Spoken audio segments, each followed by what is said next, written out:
Okay, Ji, in the last lecture we discussed this algorithm analysis, and we analyzed few simple algorithms. Today we'll discuss, in fact, we'll complete the previous lecture, and then we'll start with the applications of arrays. We discussed arrays in our previous week, in the lectures of our previous week. Today we'll see some applications, specifically the searching of elements in an array. We'll see that there are two different ways, and we can search the elements using both of them, given there are some conditions on one algorithm and the other one is very simple. So let's start with the completion of our previous lecture, that is the complexity analysis. So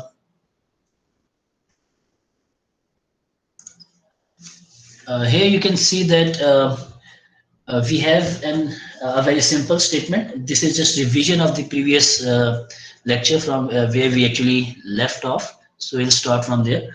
So we have a very simple assignment statement. This is one statement.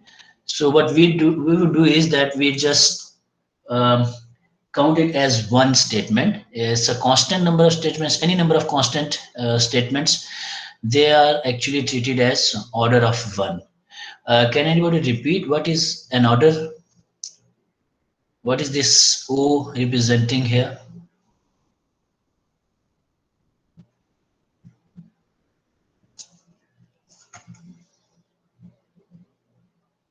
Okay, Moise said it is there for the asymptotic analysis. Yes, it actually shows that we are going to do asymptotic analysis. We are not going into the nitty-gritty details. In fact, what we would do is that we'll just find the bigger picture. We'll see the bigger picture, and for the bigger picture, if we have maybe hundreds of fixed or statements that are not repeating, then we'll say that these are just of order one. Okay, we'll actually add a variable whenever there is a repetition of statements, and the repetition depends on the user input or some other variable. Here the statements are just countable statements. So we would say that there are x number of statements, and x is always the same for every run of this program. So x is a constant. So we would say that this program is of order one. Okay, so this O represents big O. Okay, so another example is of simple loops, and in simple loops, what we have is that this loop has just one statement, that is this S. In fact, this is what you can see is that this is not just one statement. It can represent a block of statements. Okay, it can be any X or Y number of statements, maybe hundreds of statements here. But these statements are always exactly the countable number of statements, right? We are not repeating these statements inside the body of loop. Whenever the loop executes, all these statements are executed. Okay, so this S has a complexity of order one.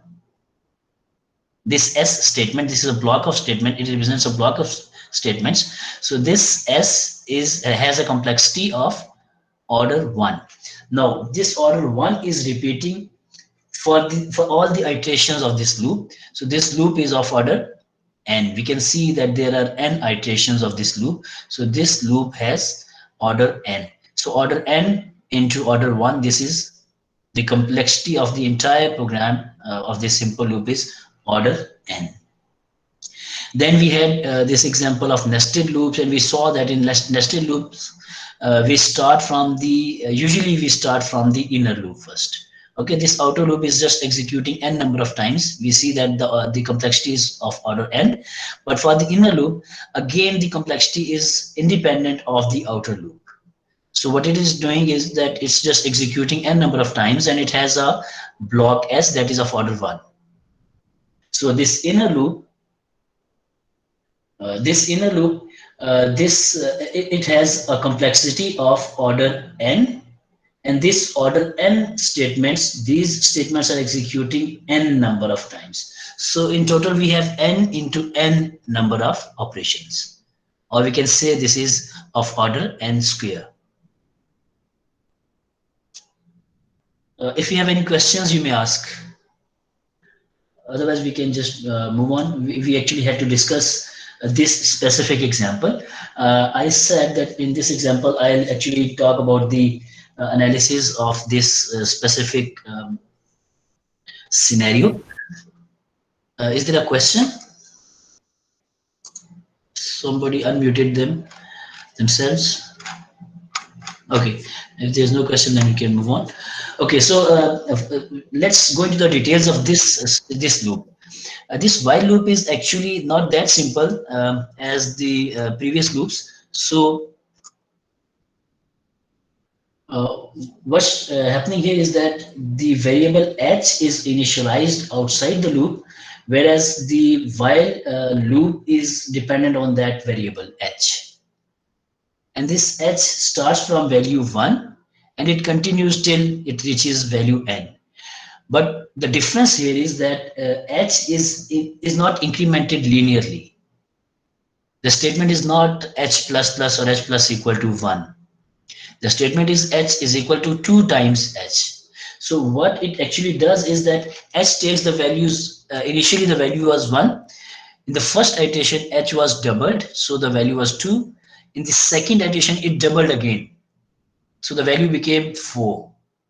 And so on. It continued increasing. It continued doubling its value. So the values were 1, 2, 4, 8, 16 up till it reaches n, until it exceeds n. So we cannot say that the that the while loop is executed n number of times. Are you getting my point? Had it been that h was incrementing linearly, then it would have been a linear loop, or the loop was executing n number of times. But here h is increasing. It actually it is doubling its value every time. So this is a different behavior what h is taking. So in order to analyze it, we would actually go, the way I go is that I would go from the highest value of h to 1. I would start from the other end of the value of h. So the values would be 1, 2, 4, so on, and it would reach n, and then the loop will break, right? When h increases or passes the value of n, right? So let's start from that value. What would happen is that if I can explain it, let me try. I can, let me use this pen and then.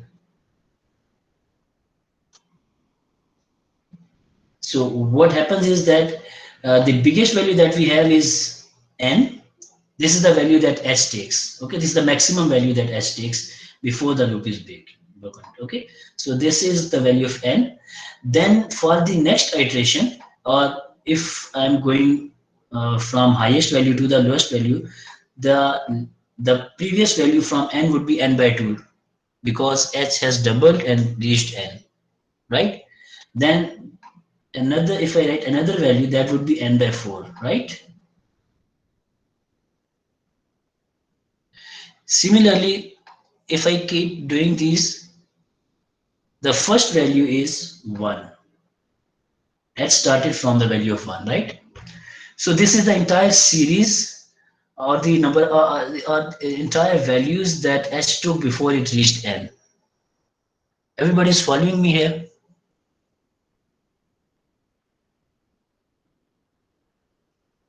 Okay, so now this is the crucial step here. So if you do not understand this series, you can just ask. Otherwise, this is very simple. The first value is 1, then it doubled and became 2, then again doubled and became 4, and until it reaches n. So this is the entire set of values that h took before the loop was broken. So if I say when the value was 1, actually now what I have to do is that I just need to count these, the number of values that that this series has, right? From 1 till n, how many steps does h take? This is the question here. So I need to count the number of values here, okay, until h reaches n. So if I say that this 1 is 2 raised to power 0, am I right here?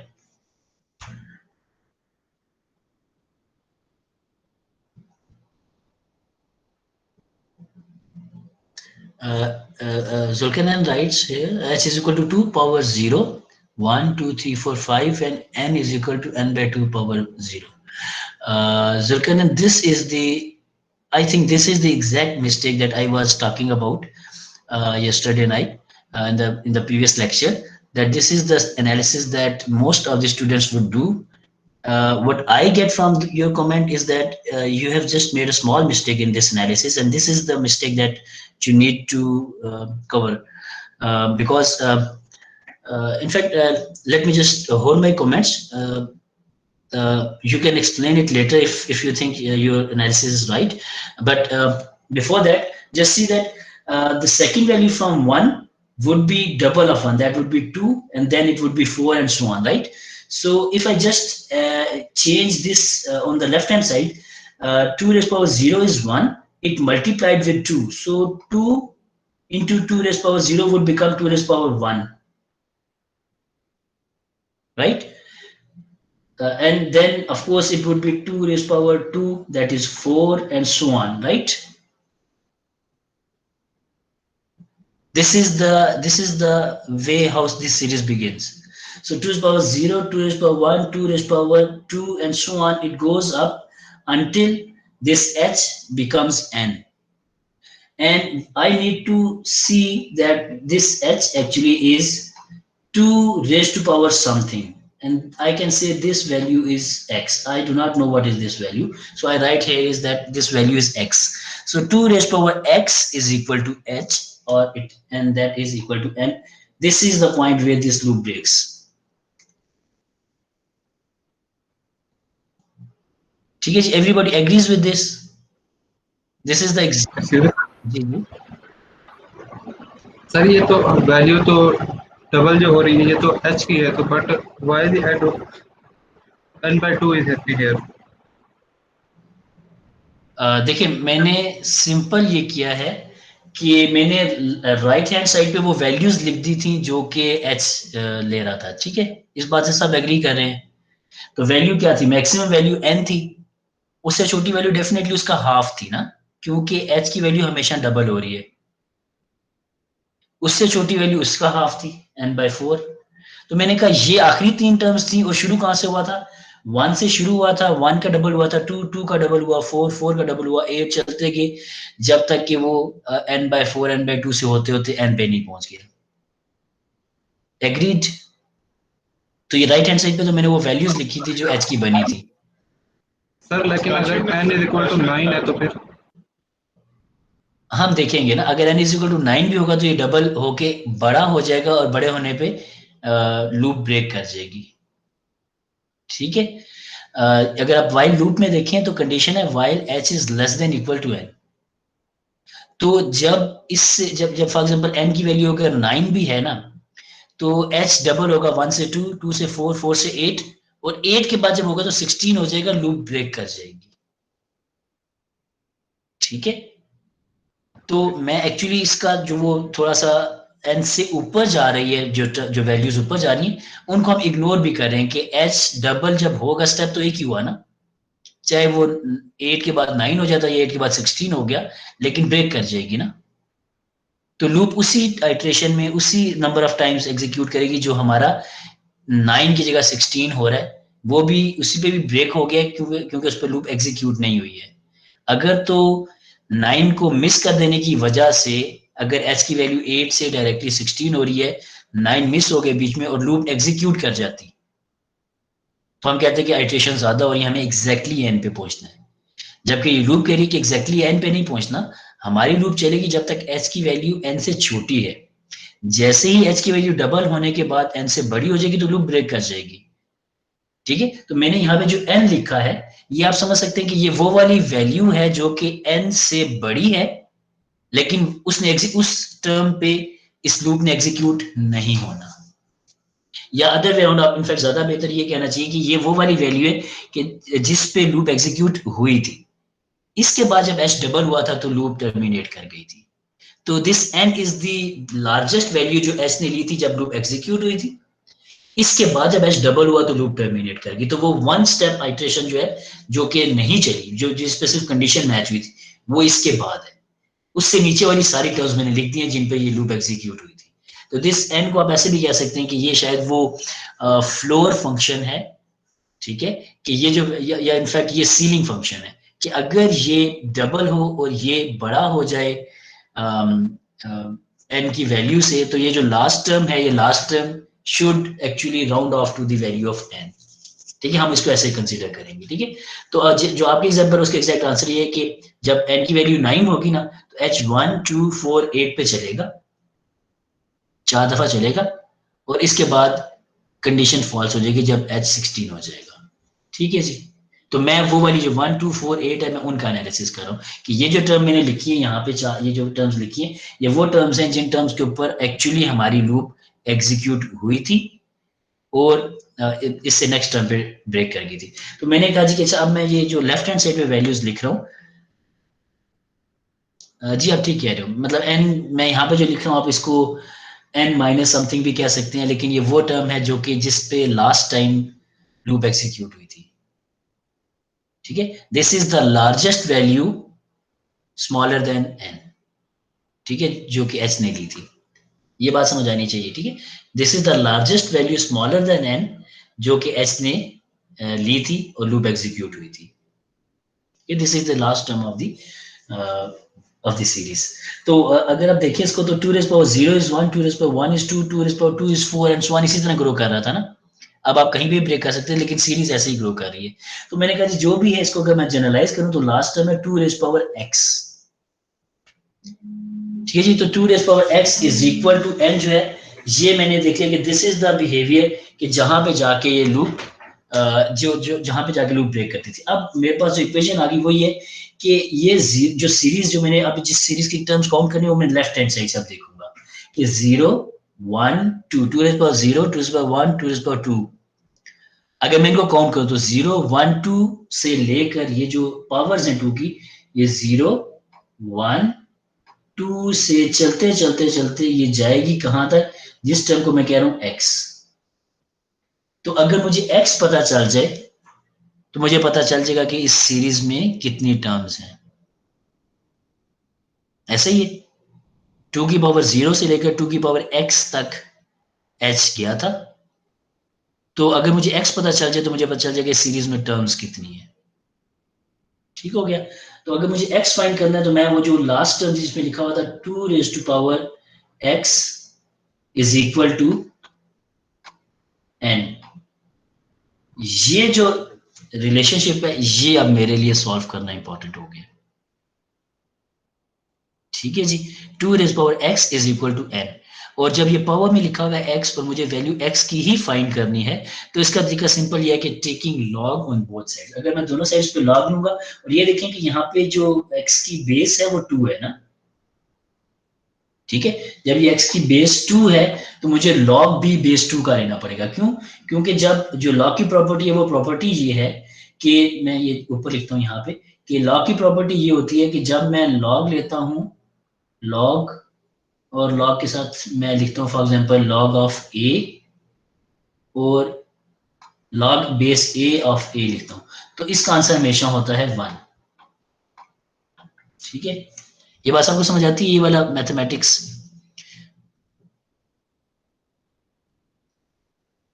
इस बात का मतलब सिर्फ ये होता है कि जो बेस में लिखा हुआ है ना a, उसकी कौन सी पावर है जो ये लॉग की जो फंक्शन में पास हो रहा है उसके इक्वल आ जाएगी। तो a की पावर 1 जो है वो a के इक्वल होती है। तो log base a of a is always 1। अगर आपके ना log बेस 10 ऑफ 10, तो दैट वुड बी 1। आप अपने कैलकुलेटर पे भी चेक कर सकते हैं। log base 2 of 2 is equal to 1, क्योंकि हम चेक ये करें कि log की जो बेस है अगर वो 2 है तो 2 की कौन सी पावर है जो 2 के इक्वल होगी। तो 2 raise power 2 raise power 1 is equal to 2। तो इसलिए ये जो इक्वेशन है इसको हम 1 कह सकते हैं, ये जो log a ऑफ a है। तो यहाँ पे मैं लेता हूँ log base 2 on both sides, तो ये बन जाएगा log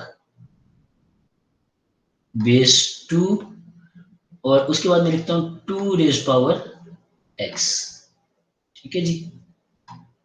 और दूसरी साइड पे मुझे log लेना पड़ेगा, तो मैं दूसरी साइड पे भी लिखूंगा log बेस 2 ऑफ n, ठीक है जी, log बेस 2 ऑफ n।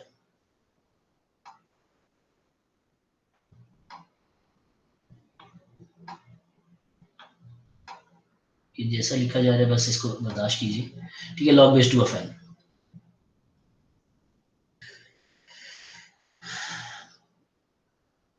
ठीक है जी। तो अभी अगर आप देखें तो लॉग की एक और प्रॉपर्टी ये है कि ये जो फंक्शन में पास किया जाता है पैरामीटर, अगर इसके पास कोई एक्सपोनेंट हो, कोई पावर हो, तो वो हमेशा मल्टीप्लाई हो जाती है इसके साथ, लॉग के साथ। तो ये जो x है, ये x जो है ये आ जाएगा x log base 2 of 2 हो जाएगा, ठीक है। तो जो बन जाएगा, जो इक्वेशन बन जाएगी वो ये बन जाएगी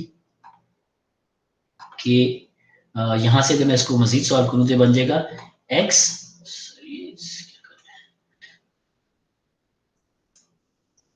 मैं इसको ना, तो ये बन जाएगा, अगर मैंने पहले लिखा हुआ था log, मैं इसको दोबारा राइट अप करता हूँ, log base 2 of 2 raise power x लिखा हुआ था अगर मेरे पास, ठीक है जी। और इसके साथ मैंने लिखा हुआ था इज इक्वल टू था log base 2 of n, ठीक है जी। ये मैंने पहले यहाँ पे टर्म लिखी थी, तो उसी को हम दोबारा यहाँ पे लिख लेते हैं, log base 2 of n। तो जब मैंने ये वाला रिलेशनशिप या ये वाली प्रॉपर्टी यूज की कि ये जो x है, ये x यहाँ पे अगर पावर में हो तो ये log के साथ यहाँ पे मल्टीप्लिकेशन पे इधर आ जाता है, ठीक है जी। तो बन जाएगा x multiplied by log base 2 of 2, ठीक है। log base 2 of 2 की जगह मैं यहाँ पे ब्रैकेट लिख देता हूँ, क्योंकि log base 2 of 2 मुझे पता है कि वो हो जाएगा 1, ठीक है, is equal to log base 2 of n।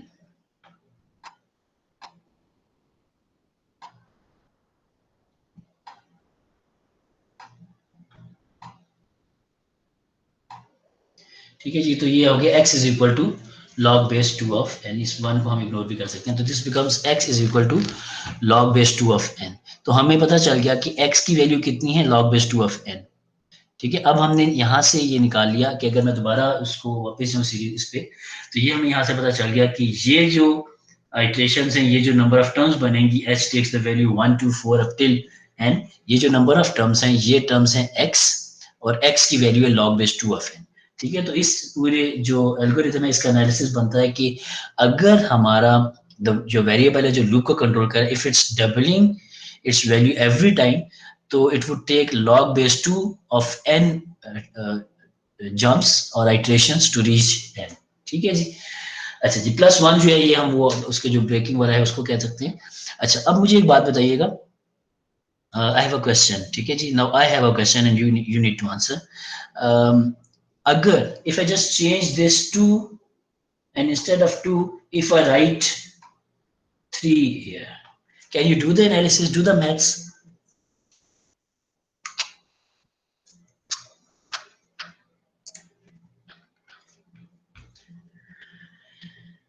जी हासिक, बताइए क्या होगी इसकी मैथ्स। अगर मैं 2 इंटू एच की जगह 3 इंटू एच कर देता तो क्या होता कि H is tripling its value every time, और in case if I write h is multiplied by 10, so the value is always multiplied by 10 to reach n, ठीक है जी। तो शेर अली एंड हाजिक से, इनफैक्ट मोइज से, that it would be log base 3 of n, ठीक है जी। तो ये एग्जैक्टली बस इतनी सी ही चेंज आएगी, क्योंकि हमने किया ये था कि अभी 3 की पावर 0, 3 की पावर 1 से लेकर n तक जाना था, तो that would become 3 raised power x is equal to n। When it is 3 raised power x equal to n, तो हम उसी तरह log base 3 लेंगे तो वो 1 हो जाएगा, सही है। तो x का जो आंसर आ जाएगा log base 2 ऑफ, यहाँ पे था log base 2 of n, जब मैं 3 से मल्टीप्लाई करूंगा log base 3 of n हो जाएगा, जब मैं 10 से मल्टीप्लाई करूंगा तो log base 10 of n हो जाएगा, ठीक है जी। तो दिस इज द एनालिसिस कि जब हमारा लूप का जो वेरिएबल है वो लीनियरली ग्रो ना करो, when it's actually it's changing its value some अगर differently than the linear behavior. So we need to see what is the behavior. Here the behavior is that the term is always double its value. The variable doubles its value every time. So this behavior is a logarithmic behavior. ठीक है जी, ठीक है जी। तो हनान से to repeat it, तो देखिए हनान, ये जो राइट हैंड साइड पे मैंने चीज बनाई है, यहाँ पे मैंने लिखा था कि h की सबसे पहली वैल्यू थी 1, उसके बाद डबल हुई तो 2 होगी, फिर डबल हुई 4 होगी, चलते चलते ये वैल्यू n तक चली गई। ठीक है, तो मुझे एक्चुअली देखना है कि ये जो है 1 से लेकर n तक कितने स्टेप्स लगे, तो मुझे एक्चुअली काउंट करने की कितनी टर्म्स है, जैसे यहाँ पे मैंने ड्रॉ किए। तो मैंने कहा अच्छा ये जो 1 है ये 2 की पावर 0 था, क्योंकि मैं हर दफा मल्टीप्लाई कर रहा हूँ इसको 2 से, तो मैंने इसलिए 2 की पावर कंसिडर की। 2 की पावर 0 इज 1। जब ये 2 से मल्टीप्लाई होगा तो 2 की पावर 1 हो जाएगी, फिर जब ये भी 2 से मल्टीप्लाई होगा तो 2 की पावर 2 हो जाएगी। हम सो चलते चलते 2 रेज़ टू पावर x तक चले जाएंगे। x मैंने एक वेरिएबल ले लिया, एक जिसको मैंने फाइंड करना है, एक अननोन है जिसको मैंने फाइंड करना है। तो मैंने कहा जो n है that is 2 raise power something. और जब मैंने इसको सॉल्व किया, मैंने कहा ठीक है जी, मैंने अगर मैं 2 की पावर्स को कंसीडर करूं तो 2 ने पावर्स ली थी from 0 till x। Now I need to find कि व्हाट इज x। तो उसके लिए मैंने लास्ट रिलेशनशिप बताया कि 2 raise power x is equal to n was the relationship of x with n। तो वहां से अगर मैं सॉल्व करूं तो मैंने यहाँ पे दोनों साइड पे log बेस 2 लिया। जब मैंने दोनों साइड पे log बेस 2 लिया तो उससे हुआ ये कि ये जो x था ये x log के साथ मल्टीप्लाई हो जाता है। This is the property of log। In fact आप मैथमेटिकली देख भी सकते हैं कि ये मल्टीप्लाई हो जाता है। तो ये बन गया x log base 2 of 2। log base 2 of 2 is always 1. So the answer becomes x is equal to log base 2 of n. ठीक है जी। तो this is how we reach the value of log base 2 of n। ठीक है। Sir जी जी sir sir अगर इसको फर्दर सिंपलीफाई करें तो क्योंकि n जो था वो तो मल्टीपल ऑफ 2 था, तो हम उसके 2 की पावर में लिख के 2 को फिर शुरू में ले आए तो log 2 को पावर 2 जो है वो फिर भी कैंसिल हो सकता है, तो फिर x is equal to n की पावर आ जाएगा। तो क्या ऐसे हो सकता है? दोबारा बताएंगे। सर ये n जो है ये मल्टीपल ऑफ 2 था, जैसा कि आपने कहा था कि 8 होगा 16 होगा, हाँ हाँ ठीक है। तो फिर 2 की पावर उसको 4 में भी लिख सकते हैं, यानी कि 16 को 4 में लिख दिया और फिर 4 को शुरू में ले आए और log 2 की पावर 2 को कैंसिल कर दिया, तो फिर x इज इक्वल टू 4 आ गया जो कि उसकी पावर थी। नहीं नहीं नहीं, हमने कांस्टेंट वैल्यू तो नहीं, हमने n को जनरलाइज रखा है ना। हमने n की वैल्यू नहीं लिखी कि n इज 8। ठीक है, हमारा अच्छा एनालिसिस होगा कि n कोई भी वैल्यू ले सकता है, तो जो भी लेगा वो सीरीज यही होगी। सीरीज की टर्म्स कभी 4 हो जाएंगी, कभी 5 हो जाएंगी, कभी 10 हो जाएंगी ना। तो we are not talking in terms of constants. ठीक है, वी आर लेकिन taking sir n as a variable, any unknown, मतलब ऐसी वैल्यू जो यूजर इनपुट करेगा। अगर ये एक ये जो कोड लिखा हुआ है, अगर इसमें एक वेरिएबल एज एन इनपुट आता हो और वो एन हो, तो मुझे नहीं पता जब ये एग्जीक्यूट होगा तो एन की वैल्यू क्या होगी, तो मैं जनरलाइज एनालिसिस करूंगा।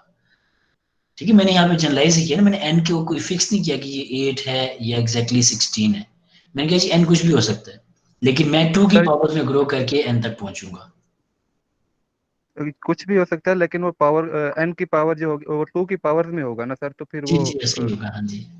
तो फिर अगर ऐसे किया जा सकता है कि अगर 2 की पावर्स को शुरू में लेके log 2 की पावर 2 को कैंसिल किया जा सकता है। log 2 की पावर 2 को कहाँ पे कैंसिल किया जा सकता है? आप कौन सी टर्म को फिक्स कर रहे हैं? सर राइट हैंड साइड पर log 2 की पावर n लिखा हुआ है आपने, तो n हमेशा ही 2 की मल्टीपल होगा। अच्छा ठीक है। तो यहाँ पर n जो लिखेंगे वो 2 के मल्टीपल में लिख देंगे, उसकी पावर x जो भी हो सकती है, तो उसको फिर कैंसिल नहीं किया जा सकता। ठीक है, आप सही कह रहे हैं। अगर आप n को भी 2 की टर्म्स में लिख लेंगे तो आप लिखेंगे 2 की पावर x, है ना। यस। हाँ, अब क्या होगा? तो x को फिर शुरू में ले आएंगे जिस तरह हमने पीछे ठीक हो गया, पावर फिर क्या पावर रूल होगा? लगाया, फिर log 2 की पावर 2 फिर कैंसिल हो जाएगा और x इज इक्वल टू जो की पावर है वो इज इक्वल टू आ जाएगी n की पावर के इक्वल। अगर आप पेपर पे लिखें तो जो आप कह रहे हैं वो आंसर आएगा x is equal to x, जो कि ठीक है, इट इज ट्रू। ठीक है, तो एक्चुअली आप वही प्रूव करेंगे जो हमने x is equal to log base 2 of n निकाला है, वो ठीक है। सी आप कर ये रहे हैं कि लेफ्ट हैंड साइड पे भी x आ गया है तो राइट हैंड साइड पे भी x लेकर आ रहे हैं। ऑफ कोर्स जो राइट हैंड साइड पे log बेस 2 ऑफ n लिखा हुआ है वो x के ही इक्वल है, हमने यही तो कहा है। ठीक है, पेपर में कहीं आपको समझ आ जाएगी। आपने सिर्फ यही किया कि लेफ्ट हैंड साइड पे तो x हम ले आते थे ना, आपने उसकी वजह राइट हैंड साइड पे log बेस 2 ऑफ n को n को लिख दिया 2 रेज पावर x। ठीक है, तो x जो है वो पावर रूल की वजह से लेफ्ट मल्टीप्लाई पे आ गया, मल्टीप्लिकेशन में आ गया, तो log बेस 2 ऑफ 2 कैंसिल हो गया तो x रह गया।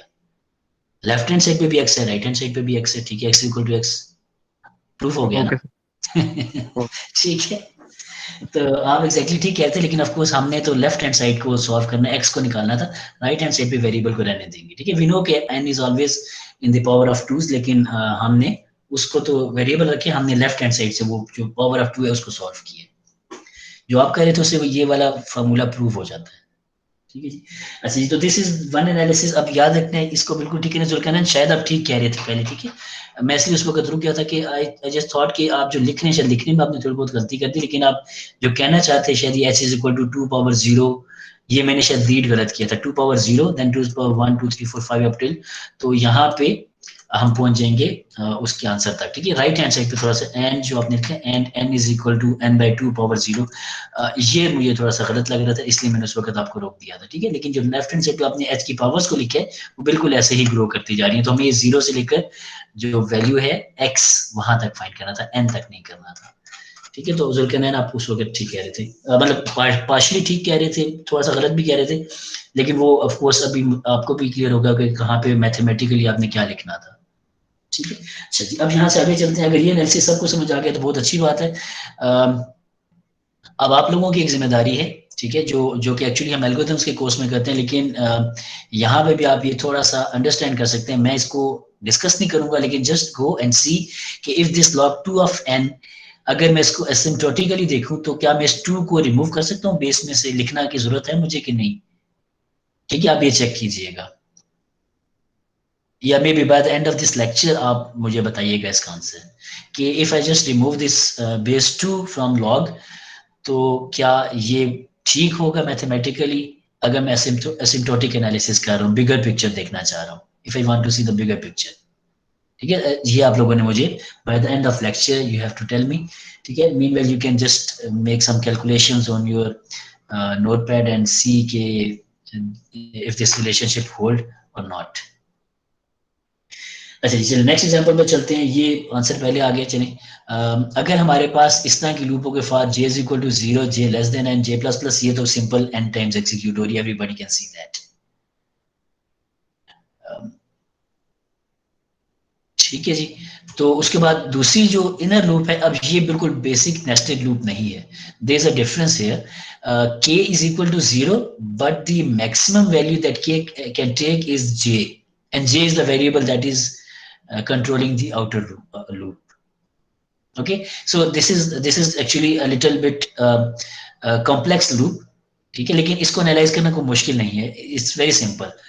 आप जिस तरह से मैंने पहले कहा था, एज ए एक्सप्लेन अर्लियर, कि we would try to start from the inner loop first because we want to see के what is the complexity of this inner loop, and if we get that complexity we can just say that this complexity is executed n number of times in the outer loop. तो जो भी यहाँ पे complexity inner loop की आएगी, हम देख रहे हैं कि outer loop is just executing n times, तो we would multiply this n with the complexity of the inner loop. ठीक है, इस तरीके से हम कर सकते हैं। तो इस लॉजिक के ऊपर वी वुड स्टार्ट एनालाइजिंग। तो इफ वी सी के इनर लूप कैसे चल रही है, तो फर्स्ट टाइम जब j की वैल्यू 0 होगी, व्हेन j इज 0, हम इनर लूप में आएंगे, k इज आल्सो 0, तो लूप एग्जीक्यूट होगी?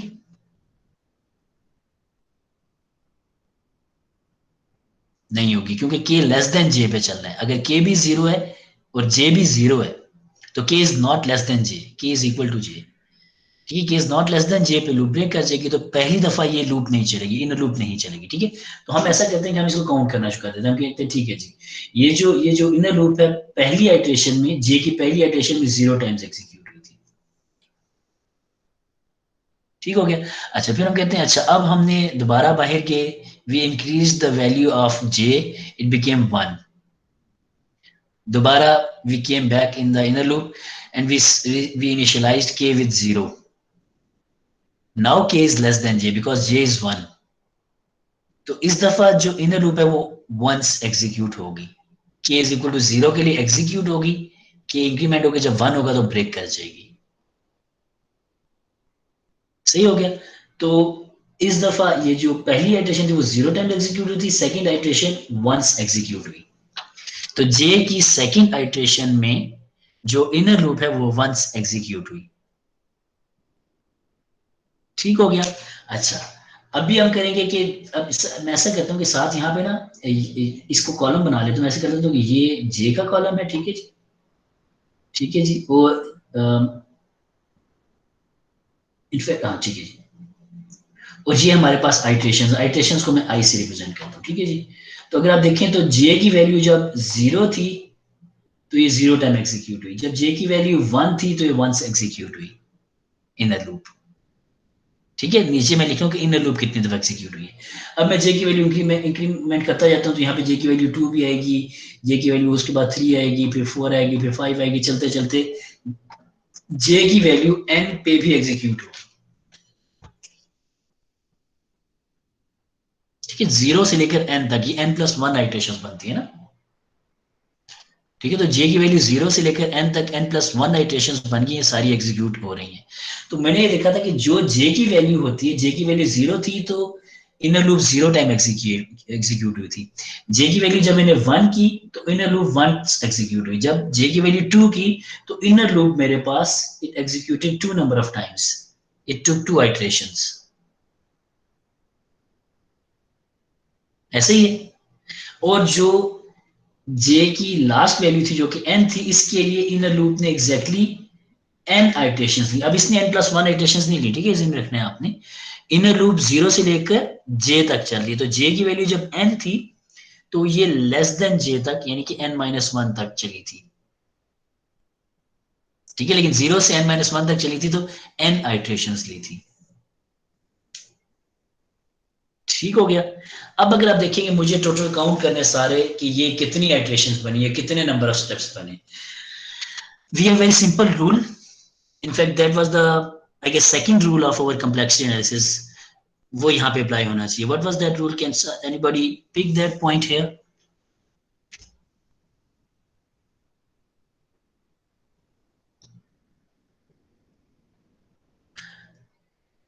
वी सेड के द रूल वाज कि अगर हमें पता हो कि प्रोग्राम में एक block X number of statements execute कर रहा है, दूसरा block Y number of statements execute कर रहा है, और हमने पूरे प्रोग्राम की कम्प्लेक्सिटी बतानी है, तो हम क्या करेंगे?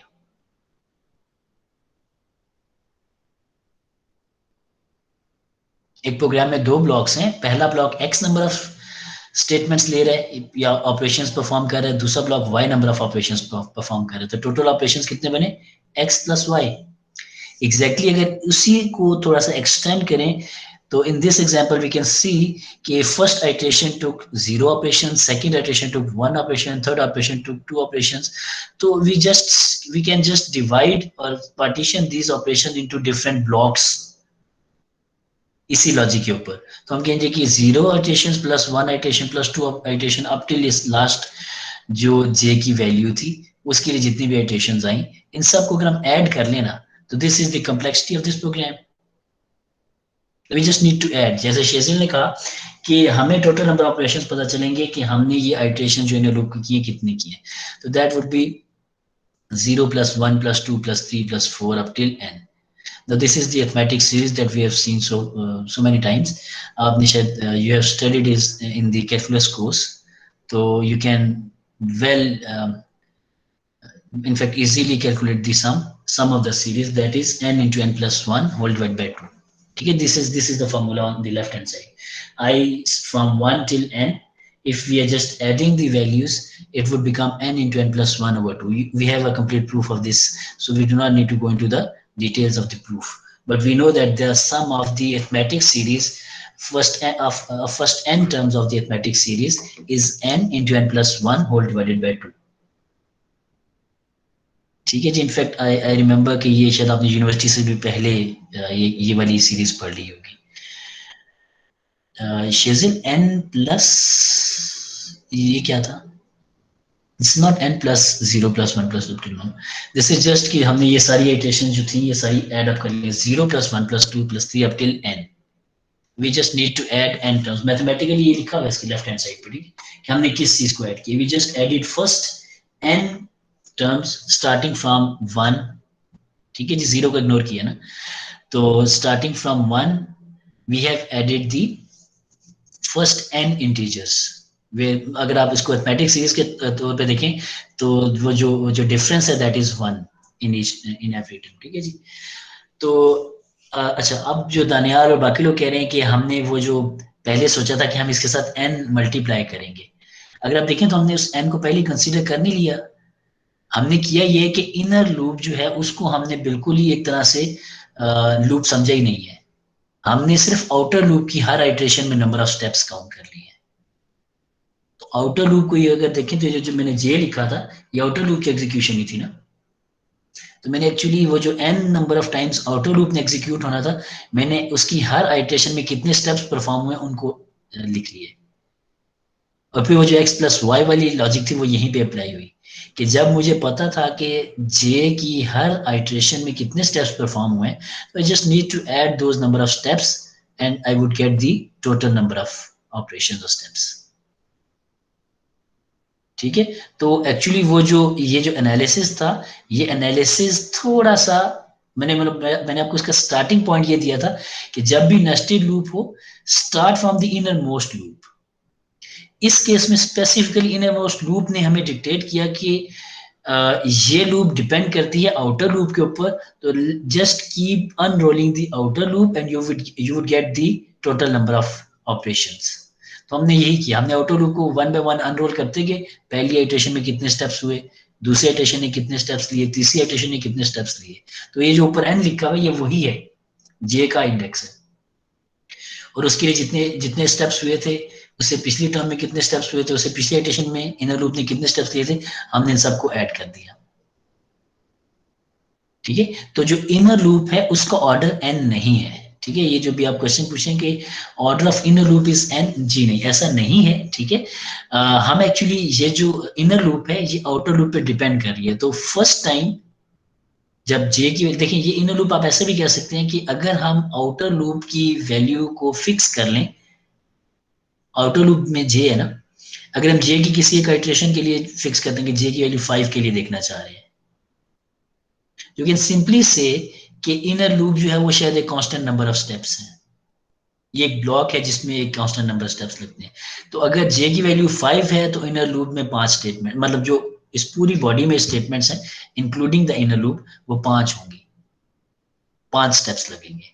अगर हम जे की वैल्यू को 6 फिक्स कर लें तो जो इसकी इनर लूप है या इसके अंदर जितना भी कोड है ये 6 नंबर ऑफ ऑपरेशंस परफॉर्म करेगा। ठीक है, तो इनर लूप को हम अगर यहाँ पे ट्रीट करें तो हम एक स्पेसिफिक आइट्रेशन ऑफ जे के लिए हम इसको कांस्टेंट भी ट्रीट कर सकते हैं। ठीक है, लेकिन हमें पता है कि ये हर आइट्रेशन में चेंज हो रहा है, तो हमने इन सब को ऐड किया एंड वी नो कि एक्चुअली ये जो जे है ये जे एन के बराबर भी जाएगा। इसलिए हम इस इनर लूप को स्पेसिफिकली ऑर्डर 1 नहीं कह रहे। क्यों? क्योंकि इसका ऑर्डर आउटर लूप पे डिपेंड करता है। पहली दफा मतलब अब दोनों चीजों का आंसर है जो आप क्वेश्चन पूछ रहे हैं कि ना हम इसको कांस्टेंट कह रहे हैं और ना हम इसको वेरिएबल कह रहे हैं, it depends on the value of the variable in the outer loop. तो ये हर दफा वेरी कर रहा है और यही वो नंबर ऑफ स्टेप्स हैं जो इस प्रोग्राम ने एग्जीक्यूट करने, और ये नंबर ऑफ स्टेप्स डिपेंड करें एन के ऊपर।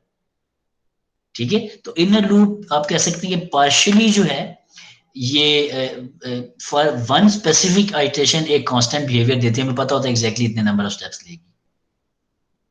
लेकिन क्योंकि आउटर लूप एक वेरिएबल पे डिपेंड करती है तो इनर लूप की कितनी आइट्रेशंस चलेंगी वो वेरी कर रही है, इसलिए हमने जितनी आइट्रेशंस चली उन सबको अनरोल किया and then we added up the number of operations in total, और हमें पता चल गया कि टोटल नंबर ऑफ स्टेप्स कितने बने। ठीक है जी, तो जरा इसको बिगर पिक्चर में देखें तो आपको ओवरऑल एनालिसिस समझ आ जाएगा।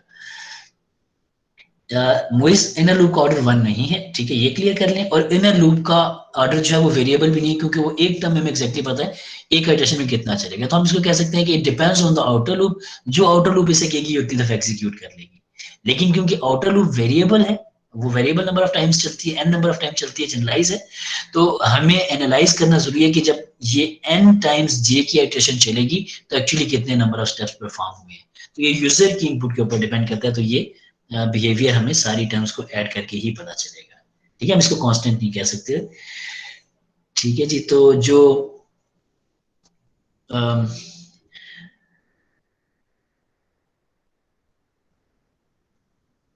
अच्छा जी, फिर मोइज का क्वेश्चन है कि the whole program has the order of the outer loop. Moiz जो मैंने एनालिसिस किया इसमें दोनों लूप्स इन्वॉल्व है। देखिए मैंने जे भी लिखा हुआ है, उसके बाद मैंने उसके बाद इनर लूप के इटरेशंस लिखी हैं हर जे की वैल्यू के लिए। ठीक है, तो ये मैंने एक कंबाइंड एनालिसिस कर लिए। ठीक है, ऑफ कोर्स कॉम्प्लेक्सिटी जो है वो आउटर लूप के वेरिएबल पे डिपेंड कर रही है। ठीक है, लेकिन आउटर लूप कितने नंबर ऑफ स्टेप्स में एग्जीक्यूट होता है वो इनर लूप के नंबर ऑफ स्टेप्स बता रहे हैं, तो हमने इस तरह से किया। अच्छा हारून, आपका क्वेश्चन है कि why are we dividing it by 2। ये तो बिल्कुल बेसिक मैंने आपको बताया था कि अरिथमेटिक सीरीज है, उसका जो फर्स्ट एन टर्म्स का सम होता है, जो मैंने सर्कल भी किया हुआ है कि I from 1 till n, if I keep adding all the values, this is the sum of first n integers। ठीक है, तो this is n into n plus 1 whole divided by 2। आप इसकी वो मैथमेटिकल प्रूफ मेरे ख्याल है आपने शायद यूनिवर्सिटी आने से पहले ए लेवल्स या एफएससी में भी किया होगा। यूनिवर्सिटी के भी मैथ्स का जो पहला कोर्स था, जो आपने फर्स्ट सेमेस्टर में या सेकंड में भी पढ़ा था, उसमें सीरीज में ये तो बहुत पहला मेरे ख्याल चैप्टर 1 में आपने पढ़ा होगा। ठीक है, आप वहां से जाके रिवाइज कर सकते हैं कि ये सम कैसे है। तो इसका पूरा प्रूफ है कि हम किस तरीके से इसको दो सीरीज में डिवाइड करके इवेंचुअली सम लेकर आते हैं। ठीक है, तो this is the formula of first sum of first n terms, n integers.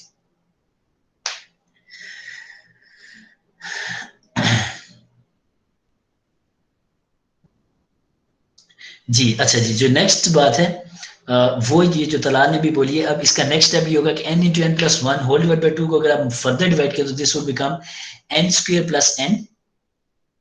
ऐसे ही होगा ना, we multiply n with the terms in the bracket, तो it would be n square plus n whole divided by 2। और अगर हम 2 को भी दोनों टर्म्स के साथ लिखें तो वो बन जाएगा n square by 2 plus n by 2। तो हमने जो पहला असिम्प्टोटिक एनालिसिस किया था कि we just drop the constant factors and we just drop the lower order terms, तो वो बन जाएगा n स्क्वायर। ठीक है, तो दिस इज ऑफ कॉम्प्लेक्सिटी का अंदर है, तो it is of order n square. ठीक है जी, तो this is the final step जो कि हमने यहाँ पे देखना था।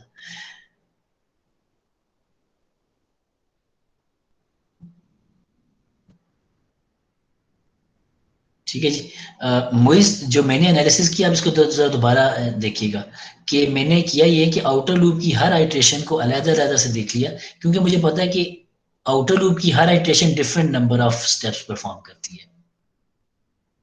जब भी आउटर लूप के वेरिएबल की वैल्यू डिसाइड होती है तो इनर लूप उसके मुताबिक अपना बिहेवियर शो करती है। इसलिए मुझे पूरे डिटेल में देखना पड़ा कि मैं आउटर लूप का एक वैल्यू फिक्स करता हूँ, फिर आइट्रेशंस देखता हूँ इनर लूप ने कितनी की, फिर दूसरी वैल्यू फिक्स करता हूँ, फिर इनर लूप की आइट्रेशंस देखता हूँ।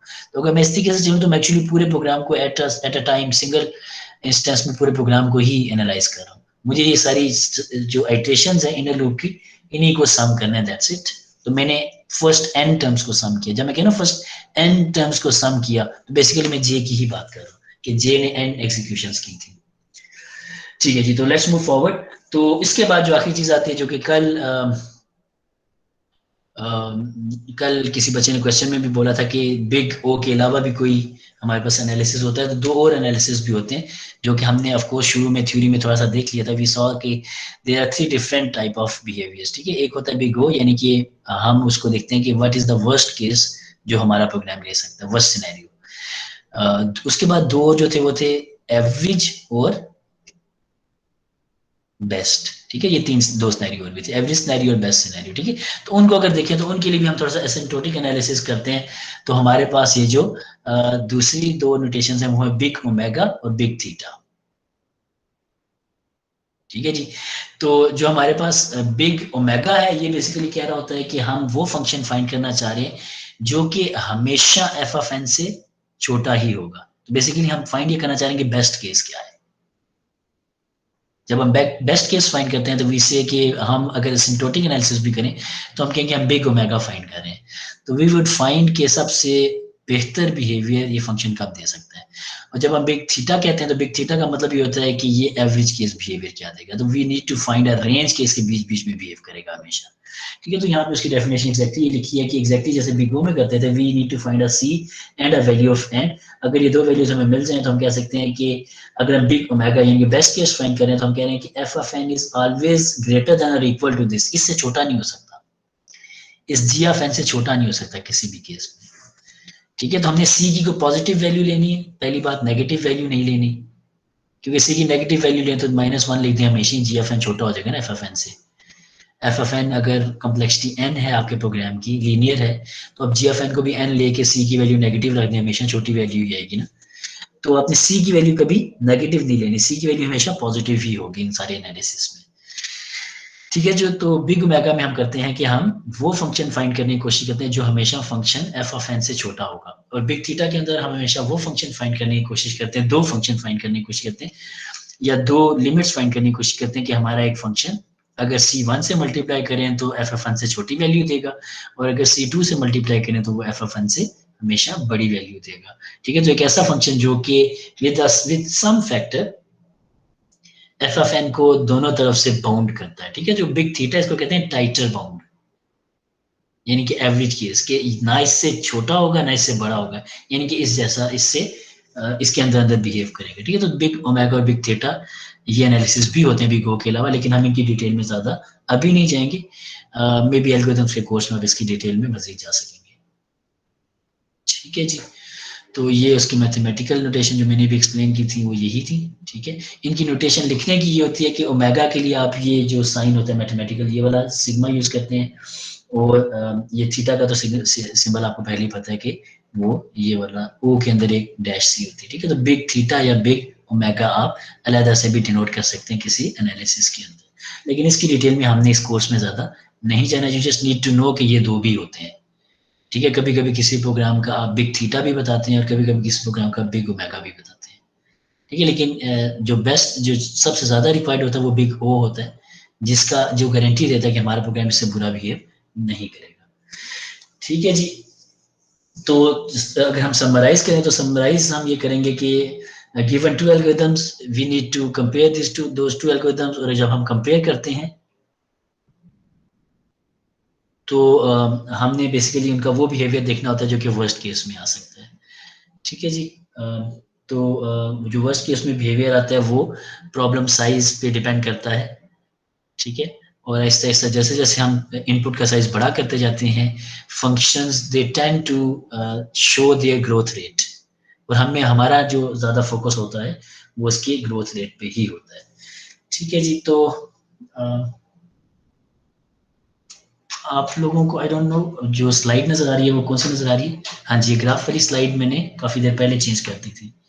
ठीक है, तो this graph is the overall summary of this lecture कि if we are comparing two algorithms we just need to see के किसका बिहेवियर अगर हम इनपुट को इंक्रीज करते जाएं तो ज्यादा बुरा होगा और किसका बिहेवियर बेहतर होगा। ठीक है जी, अच्छा कुछ लोग क्वेश्चंस बिग ओमेगा और बिग थीटा से रिलेटेड पूछें, तो for this course you can just skip those two analysis. ठीक है, मैं उनकी डिटेल में अभी नहीं जाना चाह रहा, रीजन बीइंग कि हमने अभी जितने भी डाटा स्ट्रक्चर्स को एनालाइज करना है हम उनका बिग ओ ही डिस्कस कर रहे होंगे, बिग ओ ही कंपेयर कर रहे होंगे। ठीक है, तो इस कोर्स के लिए पहले हम शायद ये एनालिसिस पढ़ाते भी नहीं थे, मे बी 4 years बैक हम कहते थे कि there is another extensive course algorithms in which we discuss this complexity analysis. फिर एक आध टर्म या एक दो टर्म्स के बाद फिर मैंने स्पेशली प्रपोज करके सबको कन्विंस किया कि ये एटलीस्ट ये जो लेक्चर है एटलीस्ट बिल्कुल समराइज्ड सा lecture this should be here in this course at the start of this course. ठीक है, तो इससे आपकी बाकी अंडरस्टैंडिंग बहुत अच्छी बनती है। ठीक है, तो बस ये जितना डिस्कशन हमने भी की है कि बिग ओ आपको पता होना चाहिए। सेकेंडली आपको लूप्स को, या अगर लूप्स डिपेंडेंट हैं आउटर वेरिएबल्स पे या लूप्स का वेरिएबल लीनियरली चेंज नहीं हो रहा तो क्या बिहेवियर आएगा, ये अंडरस्टैंड करना बहुत जरूरी था।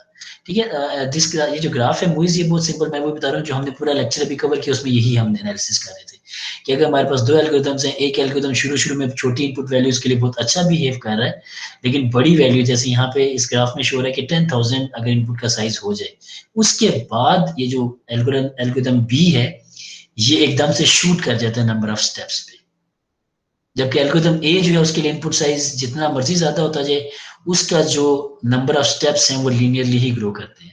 तो हमने देखा कि there is a cut out point 10,000 in this specific graph कि जहां पे जिसके बाद अगर हम देखें तो ए सिग्निफिकेंटली बेहतर है बी एल्गोरिथम से। तो अगर हमारा प्रॉब्लम जो है वो 10,000 से छोटी छोटी वैल्यू पे ही रन करना है, अगर हमें पता है कि हमारी वैल्यूज कभी 10,000 से बड़ी नहीं होंगी, लेट्स टेक द एग्जांपल कि अगर हम यूनिवर्सिटी में एडमिशंस की बात करते हैं तो हम कहते हैं कि हमारी यूनिवर्सिटी में शायद 10,000 से ज्यादा स्टूडेंट्स या एडमिशंस कभी नहीं होंगे। तो इन दैट सिनेरियो हम सिर्फ जो एल्गोरिथम देखेंगे, हालांकि हम देख रहे थे कि अगर हम बिगो नोटेशन यूज करते हैं या बिगो एनालिसिस करते हैं, सिंप्टोटिक एनालिसिस, तो एल्गोरिथम बी बाहर 10,000 के बाद जाके बहुत बुरा बिहेव करता है। 10,000 के बाद एल्गोरिथम भी बहुत बुरा बिहेव करता है। हमने क्लियरली देख रहे हैं हम यहाँ पे कि ये जो ऊपर लाइन जा रही है, ये अब मे बी आप कह सकते हैं कि ये पोलिनोमियल ग्रोथ है, ये लीनियर ग्रोथ नहीं है। उसके मुकाबले में हमने देखा था कि जो ए है ये लीनियरली ग्रो कर रहा है, जैसे साइज बड़ा हो रहा है वैसे इसके ऑपरेशन साइज भी ज्यादा हो रहे हैं। लेकिन अगर हमारे प्रॉब्लम का साइज ही 10,000 से हमेशा छोटा रहेगा, तो उस केस में हम बिग ओ नोटेशन को या बिग ओ एनालिसिस को नहीं देखेंगे। हम कहेंगे up till the value of 10,000, if algorithm B is behaving better than algorithm A, we would always choose algorithm B for our solution. लेकिन अगर हमें गारंटी नहीं है कि हमारा प्रॉब्लम 10,000 से बड़ा होगा या नहीं होगा, यानी कि हम श्योर नहीं है कि 10,000 से छोटे ही रहेगी हमारे प्रॉब्लम का साइज, तो फिर हम कहेंगे नहीं, फिर बी को चूज करना हमारा बुरी चॉइस हो सकती है। We would pick algorithm A in that case. ठीक है, तो ये जो प्रॉब्लम साइज है, हम इसको बेशक बहुत बड़ी वैल्यूज के लिए देख रहे हैं, लेकिन अगर आपके पास एक स्पेसिफिक प्रॉब्लम मौजूद है, तो आप उस प्रॉब्लम के लिहाज से बता सकते हैं कि जी प्रॉब्लम जितना मर्जी बड़ा हो, हमें पता है कि हाँ, मतलब एल्गोरिथम जितना मर्जी बुरा बिहेव करता हो, लेकिन हमें पता है कि हमारा प्रॉब्लम इस बॉक्स के अंदर अंदर ही सॉल्व होना है, 0 से 10,000 से छोटी छोटी वैल्यूज ही ले रहे हैं। ठीक है, तो अगर ऐसा है तो फिर हम उसको बी एल्गोरिथम को पिक करेंगे, ए को पिक नहीं करेंगे। ठीक है जी, तो this is all about the complexity that we are going to discuss in this lecture. अभी मैं दूसरा लेक्चर स्टार्ट करूंगा।